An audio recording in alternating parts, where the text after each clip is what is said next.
আবার ভোট হোক, আমাদের অন্নপূর্ণা চাই না, লক্ষ্মীর ভান্ডার চাই। ঠিক এমন কথাই বলেছেন এক বিশিষ্ট সমাজকর্মী দিদিভাই। চলুন দেখে নিই দিদিভাইয়ের ভিডিওটা। এই কথাগুলি দেশের সবার বা দেশের সব মহিলাদের মনের কথা কিনা দেখে নেওয়া যাক। আর এই দিদিভাইয়ের কথাগুলি কিন্তু সত্যি সবার মন কেড়ে নিয়েছে।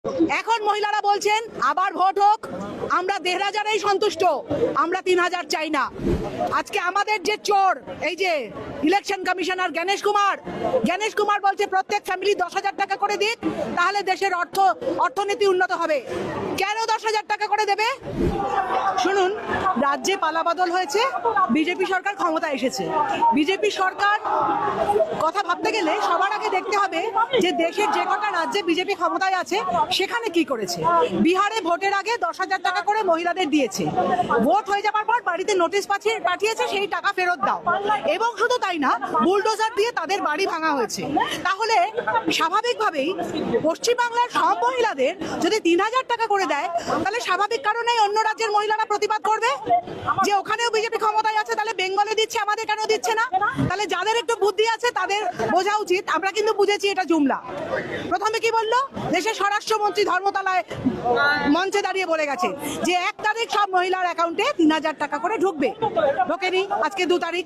তারপরে নারী সুরক্ষা কল্যাণ মন্ত্রী অগ্নিমিত্রা পাল, যার কোনো রাজনৈতিক ব্যাকগ্রাউন্ড নেই, যে আসানসোলের রাস্তাঘাট চেনেন না, পাবলিক ওনাকে জিজ্ঞেস করছে বলুন তো এই জায়গাটার নাম কি, বলতে পারেনি, বলছে আমার তো জানার কথা না। তাহলে আপনি কিসের বিধায়ক? আপনি একটা অঞ্চলের নাম জানেন না, আপনি ৫ বছরের বিধায়ক? যাই হোক, লোক নেই, মন্ত্রী হয়েছে। কি বললো? ১ তারিখ ঢুকে যাবে, ঢোকেনি। তারপরে ১২ পাতার একটা ফর্ম, সেই ফর্মে আপনার বাড়িতে যে কজন মেম্বার, তাদের সম্পত্তির খতিয়ান, তাদের ব্যাংক ডিটেলস, আপনার বাড়ির মেঝেটা মোজাইক না সিমেন্ট না ইট না মাটি, সেটা দিতে হবে। এটা পরোক্ষভাবে এনআরসি করা হচ্ছে, এটা জনসংখ্যা কমানোর একটা চক্রান্ত। আমি বাংলার মহিলাদের বলবো ৩,০০০ টাকা লোভ না করে এটা ছেড়ে দিন, এটা জুমলা সরকার। তারপর বলছে সরকার একটা ভ্যাকসিন নিতে বলা হয়েছে, মেয়েদের জরায়ুর ক্যান্সার, এই ক্যান্সার নিয়ে মেয়েরা, এই ভ্যাকসিন নিয়ে মেয়েরা অসুস্থ হয়ে পড়ছে। কোভিডের ভ্যাকসিন নিয়ে ওয়ার্ল্ড হেলথ অর্গানাইজেশন স্বীকার করেছে যে এই ভ্যাকসিনে অল্প বয়সী ছেলেমেয়েরা হার্ট অ্যাটাকে মারা যাচ্ছে, যে জিম করছে পড়ছে আর মারা যাচ্ছে।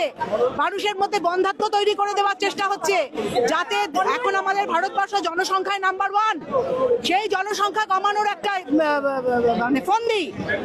আজকে ইনজেকশন নেবার সাথে, ভ্যাকসিন নেবার সাথে অন্নপূর্ণা ভান্ডারের কি সম্পর্ক আছে আপনি বলুন তো? ৮০ লক্ষ নাম বাদ গেছে। মমতা ব্যানার্জি লক্ষ্মীর ভান্ডার দিয়েছিলেন মেয়েদের স্বাবলম্বী করার জন্য। এই লক্ষ্মীর ভান্ডার নিয়ে মহিলারা কেউ ব্যবসা করেছেন, কেউ তার প্রয়োজন মিটিয়েছেন, অনেক কাজে এসেছে। কই মমতা ব্যানার্জি তো তার ফাইন্যান্সিয়াল স্ট্যাটাস জানতে চাননি। এখন মহিলারা বলছেন আবার ভোট হোক, আমরা ১,৫০০ সন্তুষ্ট, আমরা ৩,০০০ চাই না। এটা একটা জুমলা সরকার। এই ৩,০০০ টাকা কত % লোকের কাছে আসে আপনারাই বলবেন। আর এই যে অন্নপূর্ণা ভান্ডারের নাম করে আপনার ফ্যামিলি ডিটেলসটা নিয়ে নিচ্ছে, এতে আপনার অ্যাকাউন্টটা ফাঁকা হবার একটা কল। এই যে আধার প্যান লিংক, সমস্ত টাকা আপনার গায়েব হয়ে যাবে। আজকে আমাদের যে চোর, এই যে ইলেকশন কমিশনার গণেশ কুমার বলছে প্রত্যেক ফ্যামিলি ১০,০০০ টাকা করে দিক, তাহলে দেশের অর্থনীতি উন্নত হবে। কেন ১০,০০০ টাকা করে দেবে? একটা লোক মাথার ঘাম পায়ে ফেলে রোজগার করেছে, ৩,০০০ টাকা দিয়ে আপনি মূর্তি করেছেন। ১৪০ কোটি মানুষের অ্যাকাউন্টে ১ কোটি টাকা করে দিন না। ৩,০০০ টাকা দিয়ে মূর্তি তৈরি না করে ৩,০০০ কোটি টাকা দিয়ে, তাহলে ১ কোটি টাকা করে যদি ১৪০ কোটি টাকার অ্যাকাউন্টে যদি দেয়, তাহলেই তো হয়ে যায়। তাহলে কেন সাধারণ মানুষ ১০,০০০ টাকা করে দেবে, তারপর দেশের অর্থনীতির হাল ফেরাবে? দেশে প্রায় ৬,০০০ লক্ষ কোটি টাকার দেনা। সকলেই শুনলেন এই দিদিভাইয়ের কথাগুলো। তো দিদিভাই কথাগুলি কেমন বলেছে আর আপনাদের মন ছুঁয়ে গেছে কিনা অবশ্যই কিন্তু কমেন্টে জানিয়ে যাবেন।